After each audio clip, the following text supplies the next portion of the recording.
हाँ, तो अब हम पढ़ेंगे पार्ट 4 परमाणु संरचना। पार्ट 3 के अंदर हमने देखा था परमाणु किसे कहते हैं, अणु किसे कहते हैं, यौगिक किसे कहते हैं, और पढ़ा था डाल्टन का परमाणु सिद्धांत। आज हम पढ़ेंगे परमाणु संरचना के बारे में। अगर परमाणु संरचना की बात करें तो परमाणु संरचना के अंदर इसमें 3 प्रकार के अवपरमाणविक कण पाए जाते हैं।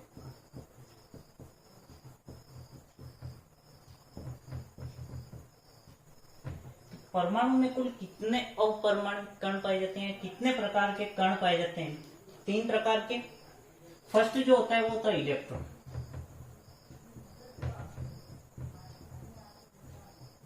दूसरा जो होता है वो होता है प्रोटॉन, और तीसरा जो होता है वो होता है न्यूट्रॉन। क्लियर? फटाफट इसको हम समझ लेते हैं क्या क्या है।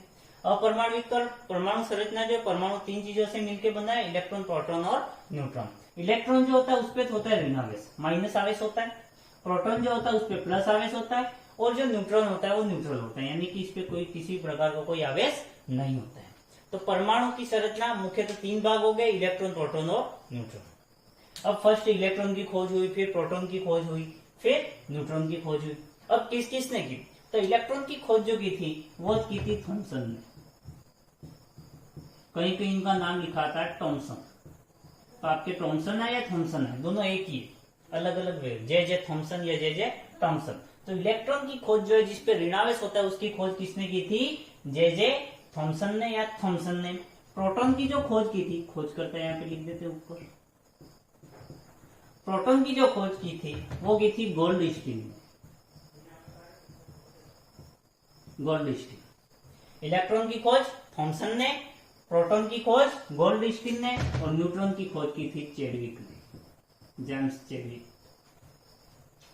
क्लियर? परमाणु संरचना, परमाणु के अंदर कितने कण हो गए? Electron, proton, neutron. इलेक्ट्रॉन पे माइनस चार्ज होता है, प्रोटॉन पे प्लस चार्ज हो गया, न्यूट्रॉन पे किसी भी प्रकार का कोई चार्ज नहीं होता है। इलेक्ट्रॉन की खोज की थी थॉमसन ने, प्रोटॉन की खोज की थी गोल्डस्टीन ने, और न्यूट्रॉन की खोज जो की थी वो की थी जेम्स चैडविक ने। अब आपके यहाँ पे एक जो नई चीज आती है और परिभाषा जो आती है, एक बार हम शॉर्ट पढ़ लें, फिर इस पार्ट के मेन टॉपिक पे आएंगे। एक परिभाषा जो आपके यहाँ पे आती है कैनाल रे या कैनाल किरण।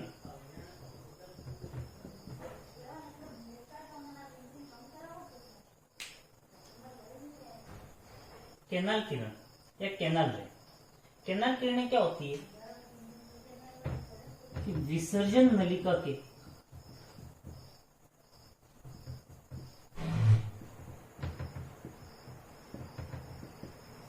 एनोड से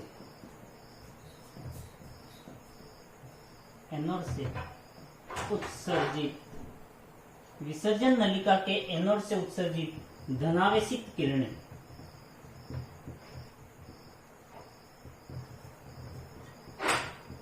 क्या कहलाएगी? आपकी कैनाल किरणें। तो एग्जाम में अगर सिंपल सा आपके क्वेश्चन पूछ लिया कि कैनाल किरणें क्या है, कैनाल रे क्या है, तो विसर्जन नलिका के एनोड से, एनोड यानी कि प्लस, तो विसर्जन नलिका के एनोड से उत्सर्जित धनावेशित किरणों को हम क्या कहते हैं? कैनाल रे। कैनाल रे जो है उसकी खोज की थी गोल्डस्टीन ने, और ये जो कैनाल रे है उसी से अपरमाणविक कण की खोज हुई, और उस कण का नाम क्या दिया गया?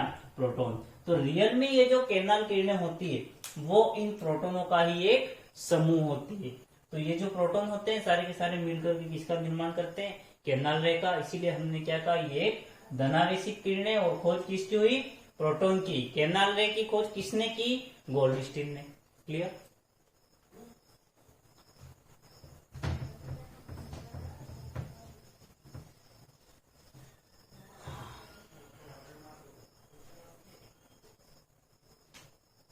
अब हमारा जो टॉपिक है परमाणु संरचना, ये जो हमारा पार्ट मेनली डिपेंड है उस पार्ट के बारे में हम पढ़ेंगे। परमाणु संरचना के अंदर अगर हम पार्ट स्टार्ट करें तो इसके अंदर जो सबसे फर्स्ट सिद्धांत आता है वो आता है आपके डाल्टन का परमाणु सिद्धांत, जो कि हमने पार्ट 3 के अंदर पढ़ लिया था।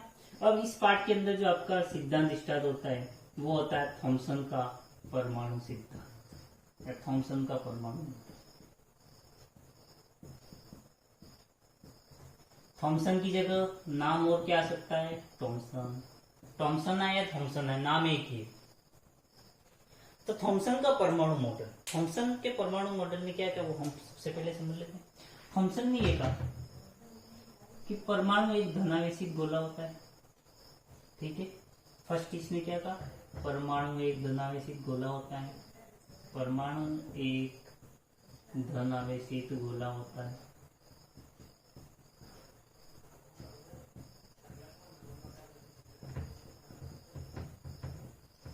क्लियर। थॉमसन ने फर्स्ट क्या कहा, परमाणु एक धनावेशित गोला होता है, मैंने गोला बना लिया। दूसरा इसका, इस गोले में ऋणावेशित कण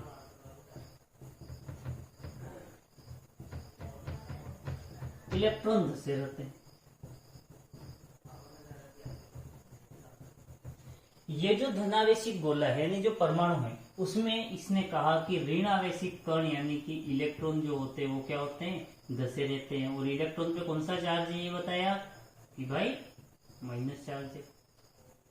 क्लियर।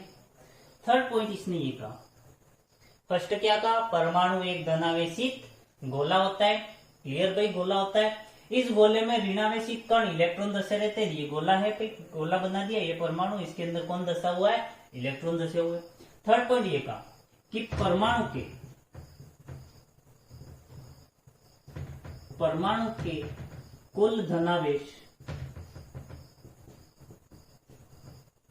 एवं ऋणावेश का मान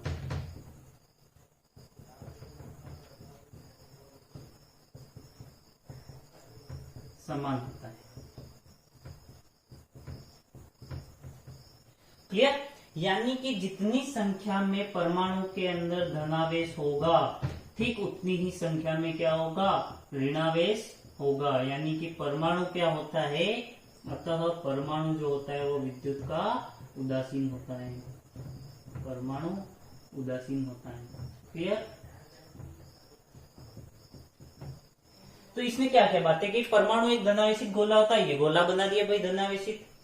दूसरी चीज उन्होंने कि इस गोले के अंदर ऋणावेशित कण इलेक्ट्रॉन धसे रहते, तो हमने ये इलेक्ट्रॉन धसा दिए, ये जो हो गया वो धनावेश हो गया, ये जो हो गया धनावेश हो गया, और ये जो हो गया वो क्या हो गया, परमाणु। ये क्या हो गए, इलेक्ट्रॉन।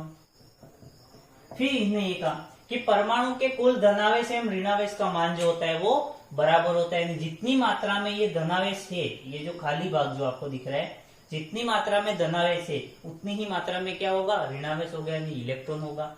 अतः परमाणु जो होता है वो क्या होता है, उदासीन होता है। उदासीन मतलब जितना धनावेश है उतना का उतना ही क्या है, ऋणावेश। किसने कहा, थॉमसन ने, परमाणु मॉडल ने। क्लियर। अब इसकी व्याख्या यानी कि हम उदाहरण के साथ में समझेंगे कि रियल में ये मॉडल होता क्या है। क्लियर। करें व्याख्या।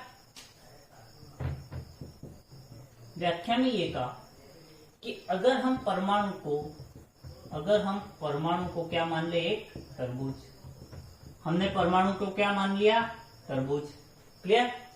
परमाणु को अगर हम एक तरबूज मान ले तो तरबूज जो होता है उसको हम काटते हैं, तरबूज जो होता है उसको हमने काटा, बीच में से काटने पर क्या होता है, आपके आधा भाग आ गया, गोल गोल भाग, उस भाग के अंदर जो लाल भाग होता है, तरबूज का जो लाल भाग होता है वो भाग तो आपके क्या कहलाएगा, धनावेश।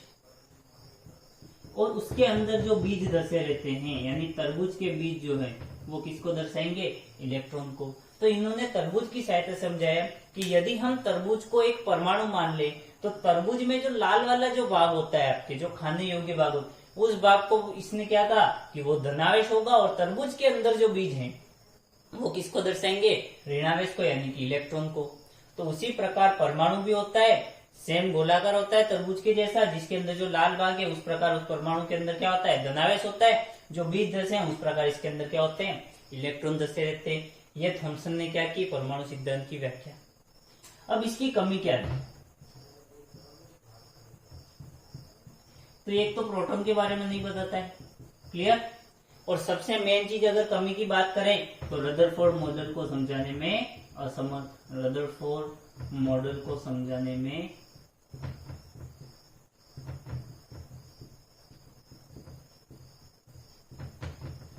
असमर्थ। यानी कि ये जो थॉमसन ने परमाणु सिद्धांत दिया, परमाणु सिद्धांत तो दे दिया, बहुत जल्दबाजी कर ली।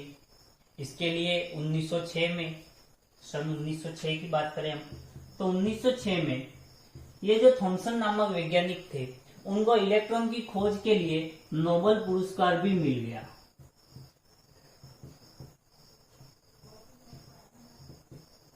यानी कि 1906 के अंदर नोबेल पुरस्कार मिल गया भाई साहब थॉमसन जी को। क्यों मिला? इलेक्ट्रॉन की खोज के लिए, और बहुत ही काफी कीमती खोज की। इलेक्ट्रॉन का आज तक हम उपयोग कर रहे हैं। तो इसकी कमी क्या रहेगी कि रदरफोर्ड मॉडल को समझाने में असमर्थ रहा। यानी इसने इलेक्ट्रॉन के बारे में बताया लेकिन प्रोटॉन न्यूट्रॉन के बारे में कुछ भी नहीं बता पाए। कारण सिंपल सा था, उस समय प्रोटॉन और न्यूट्रॉन की खोज नहीं हुई थी। तो इस प्रकार ये परमाणु मॉडल कुछ समय तक चला, फिर रदरफोर्ड ने प्रयोग किया और इस परमाणु सिद्धांत जो था उसकी मान्यता कैंसिल हो गई। तो आज हमने क्या पढ़ा? परमाणु संरचना, उसके अंदर अपरमाणविक कण 3 होते हैं, इलेक्ट्रॉन, प्रोटॉन, न्यूट्रॉन। इलेक्ट्रॉन ऋणावेश, प्रोटॉन धनावेश, न्यूट्रॉन पे जो होता है वो उदासीन होता है, किसी प्रकार का कोई आवेश नहीं होता है। इलेक्ट्रॉन की खोज थॉमसन ने की थी, प्रोटॉन की खोज गोल्डस्टीन ने, न्यूट्रॉन की खोज चैडविक ने की। फिर हमने परमाणु सिद्धांत स्टार्ट किए। तो परमाणु संरचना के अंदर हमारे जो फर्स्ट टॉपिक था डाल्टन का परमाणु सिद्धांत पढ़ लिया। अब हमारे क्या आया था? थर्ड लेसन के अंदर ही पढ़ लिया था। इस लेसन में हमारे आया था थॉमसन का परमाणु मॉडल। तो थॉमसन ने क्या कहा? परमाणु एक धनावेशित गोला होता है।